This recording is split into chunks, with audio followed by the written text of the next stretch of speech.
অন্য বিমানগুলোকে সরিয়ে দিয়ে এই বিমানের জন্য আকাশপথ খালি করে দেন। একটি সংকেত পাওয়ার সাথে সাথে সংশ্লিষ্ট বিমানবন্দরে ফায়ার সার্ভিস, অ্যাম্বুলেন্স এবং উদ্ধারকারী দল রানওয়ের পাশে প্রস্তুত থাকা হয়। এখন প্রশ্ন হলো, এই যে কোড রয়েছে 7700, এটি কেন আলোচনায়? দেখুন, এটি কেন আলোচনায় নিশ্চয়ই দেখতে পারছেন বাংলাদেশের সংবাদ মাধ্যম সহ আন্তর্জাতিক সংবাদ মাধ্যমগুলো এই বিষয়ে বিস্তারিত রিপোর্ট প্রকাশ করেছে।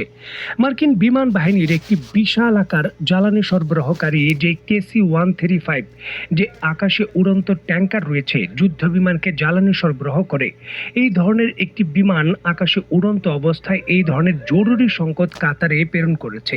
তারপর থেকেই কিন্তু এই বিমানটি আন্তর্জাতিকভাবে ওই আকাশ সীমা থেকে অদৃশ্য হয়ে গেছে এমনটা বলা হচ্ছে, বা এই নিখোঁজের ঘটনা চাঞ্চল্য তৈরি করেছে।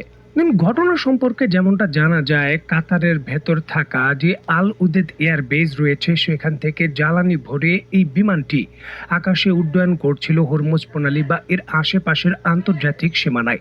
হঠাৎ করেই কিন্তু বিমানটির পক্ষ থেকে এই জরুরি অবস্থার যে কোড রয়েছে 7700, সেটা প্রেরণ করা হয়।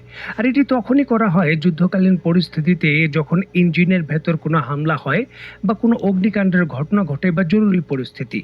এরপরে কিন্তু রাডার থেকে এই বিমানটি সম্পূর্ণভাবে অদৃশ্য হয়ে যায়।